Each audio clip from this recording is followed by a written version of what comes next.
Military vet accused of plotting attack, a drive-by shooting using a modified AK-47, and at other points an IED. Authorities just a short time ago revealing his alleged motive. Also tonight, that deadly attack on a synagogue, and now we learn the FBI received a tip just 5 minutes before the shooting.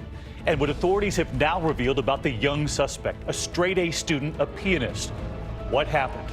The images coming in now, the tour helicopter that went down a short time ago, crashing into a neighborhood. Multiple people killed, and calls tonight for some tour helicopters to be grounded. Former Vice President Joe Biden on stage just moments ago, what he said, who he needs to beat President Trump.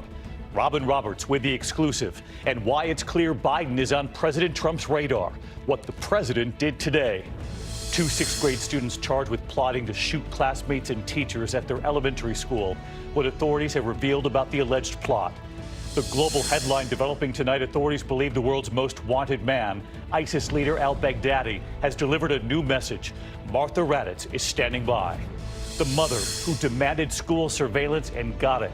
And this is what it showed. The teacher kicking her daughter. And tonight, we celebrate a trailblazing director who died today at just 51. John Singleton was surrounded by loved ones, and what his family revealed about his condition. This is ABC World News Tonight with David Muir. Good evening, and it's great to start another week with all of you at home. And we begin tonight with that alleged terror plot being planned right here in the U.S. Federal prosecutors late today revealing a U.S. military veteran was allegedly planning mass casualty attacks on a variety of targets using a modified AK-47 and, in some cases, an IED, an improvised explosive device. Among the alleged targets, the popular Santa Monica Pier and the Port of Long Beach. They arrested him in California after he scoped out an alleged target. They say he was motivated in part by the deadly attack on Muslims in New Zealand. ABC's Will Carr leading us off. Tonight, this Army veteran who fought against terror in Afghanistan is accused of trying to wage jihad in the United States. This is a case in which law enforcement was able to identify a man consumed with hate and bent on mass murder and stop him before he could carry out his attack. Authorities say Mark Stephen Domingo wanted to detonate an IED at a packed white nationalist rally in Long Beach over the weekend. He was taken into custody after he took receipt of what he thought were pressure cooker bombs. Those turned out to be inert devices passed along by federal law enforcement as they tracked Domingo's every move. He allegedly purchased several hundred 3-inch long nails to be used in IEDs as shrapnel, specifically because the nails were long enough to penetrate the human body and puncture internal organs. Federal authorities say Domingo was radicalized rapidly. Following the attack at 2 mosques in New Zealand last month, he wrote, quote, "There must be retribution." Authorities say Domingo also wanted to target Jews, churches, police officers, the popular Santa Monica Pier, and even pull off a drive-by with an AK-47 style rifle. Sometimes we get asked what keeps you up at night. This is a case that keeps us up at night. But before he could pull off any attack, a joint terrorism task force arrested Domingo Friday. With that in mind, are you considering him to be a lone wolf at this point?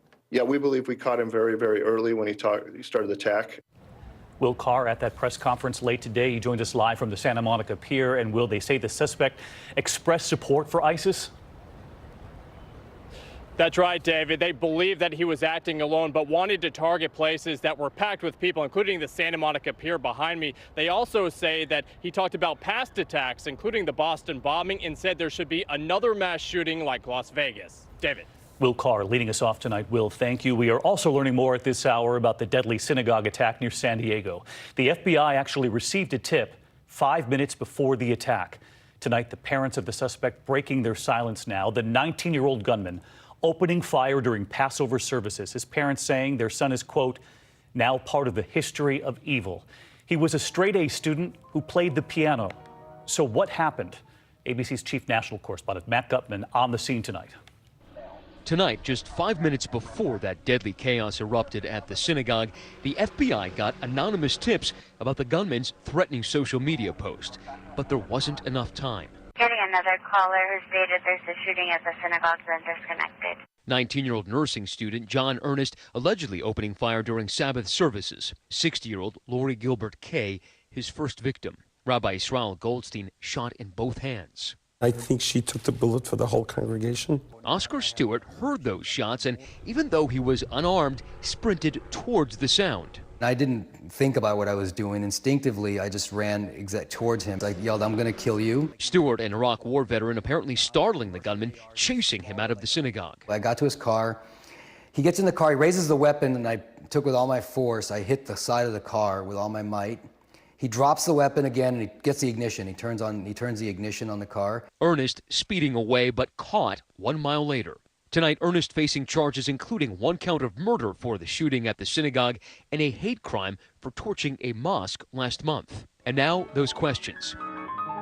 How a 19-year-old classically trained pianist, a straight-A student, became radicalized, allegedly posting a hate-fueled public message saying he wanted to kill Jews. His distraught parents releasing a statement saying how our son was attracted to such darkness is a terrifying mystery to us.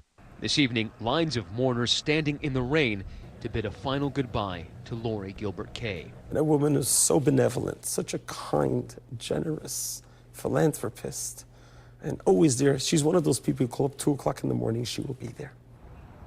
And Matt Gutman joins us outside the synagogue tonight. And Matt, we're now hearing about the rush to save that woman who was shot and killed, Lori Gilbert Kaye. Several people were performing CPR on her, including her husband, who then realized it was his wife. Yeah, her husband, David, is a physician, and he instinctively jumped into action, helping the woman lying prone on the synagogue lobby floor. And only after doing those chest compressions and realized it was hopeless, he went to feel her pulse, recognized his wife's face, and fainted. But today, he said, he hopes will be a celebration of her life. David. All right, Matt Gutman on the scene again tonight for us. Matt, thank you. There is a breaking headline out of Hawaii at this hour. Alarming images coming in right now after a deadly helicopter crash right into a neighborhood. It was a tour helicopter that went down in a neighborhood outside Honolulu. There were no survivors on board, and here's ABC's Clayton Sandell. The helicopter crashing in a ball of flames. Could have landed on my neighbor's house, my house, or any other my neighbor's house, you know. On a residential street on the island of Oahu around 9 a.m. Rescue 1, Rescue 2, downed helicopter. This is reported to be the Kauai Marsh near Kaha Street. All 3 people on board were killed. Debris coming down near a school and slamming into this car. The driver was okay. Neighbors were doing a heroic job trying to put out the fire and also trying to get the patients away from the burning aircraft. The chopper, identified as a Robinson R-44, is registered to a tour company called Novictor Helicopters. The company tonight said it had no comment. According to the NTSB, R-44 helicopters have been involved in 48 fatal crashes since 2006. Tonight, a Hawaii state lawmaker is calling on all tour helicopters to be grounded. Officials say Honolulu paramedics were already in the area on another call and were just 30 feet away when that chopper came down. Tonight, both the FAA and the NTSB are investigating. David. Clayton Sandell with us tonight. Clayton, thank you. We're going to turn now to the race for 2020 and former Vice President Joe Biden holding the first rally of his presidential campaign. It was in Pittsburgh just a short time ago, telling a cheering crowd if he's going to beat Donald Trump, quote, it's going to happen there in Pennsylvania. Biden and his wife Jill sitting down for an exclusive interview with Robin Roberts. Tonight, Robin asks about the case Biden will try to make to Trump voters and proof Biden is on President Trump's radar, what the president did today. ABC's Mary Bruce is in Pittsburgh. In Pittsburgh today, voters lined up for hours to see Joe Biden back on his home turf. If I'm going to be able to beat Donald Trump in 2020, it's going to happen here. It's going to happen here in Western Pennsylvania. This is Biden country, but it's Trump country too. And in an exclusive interview, Biden told our Robin Roberts he's the Democrat who can woo back those working class Trump voters. What would you say to the Trump voter, the Trump supporter, who looks at the economy and sees very strong numbers here in Pennsylvania, where the unemployment is at a record low of 3.9%? Well, what I'd say is, did you get any benefit from the tax cut? Have your wages really gone up or think you deserve? Do your employers treat you with any more respect and dignity than they did before? What's the story? Ask these folks. They're not getting their fair share. Biden's long political record could be an asset and a liability. trailed by questions about his role in the Anita Hill hearings, he's now trying to make amends, calling Hill a few weeks ago. But she said his words weren't enough. She said, I cannot be satisfied by simply saying I'm sorry for what happened to you. I will be satisfied when I know there is real change and real accountability and real purpose. Well, see, I think that's what she told me. I was grateful she took the call. As the committee chairman, I take responsibility that she did not get treated well. I take responsibility for that. You take responsibility. I take responsibility for that because I was the chairman. Biden, now laser focused on Donald Trump, calls this race a battle for the soul of America. Our political system is broken. We're tearing America apart instead of lifting it up. Voters here tell us in a crowded field, the former vice president stands out. Why Joe Biden and not one of the other 19 Democratic candidates? He knows how to work both sides of the aisle. He knows how to be a we rather than an us versus them. Mary Bruce with us live tonight from Pittsburgh. And Mary, President Trump, it seems, is clearly paying attention to Joe Biden jumping in, firing off about 4 tweets about Biden and union support for Biden today alone. Yeah, David, Joe Biden seems to be getting under the president's skin. Pennsylvania is a state that Trump won by less than 1 percentage point. And Joe Biden knows this is a must win. But first, he has to win the nomination. And David, there is still a long fight ahead. Very long. You'll be there every step of the way. Mary Bruce tonight. Mary, thank you. And much more of Robin Roberts' exclusive interview with Joe Biden and his wife, Dr. Jill Biden, discussing the campaign, defending her husband against early headlines before he even jumped in. And what will his answer be to make America great again? That's tomorrow morning on GMA. Now to the 2 sixth graders tonight accused of a plot to shoot classmates and teachers at their elementary school. Tonight, those students are now charged with conspiracy to commit murder. Here's ABC's Steve Osunsami on their alleged plan.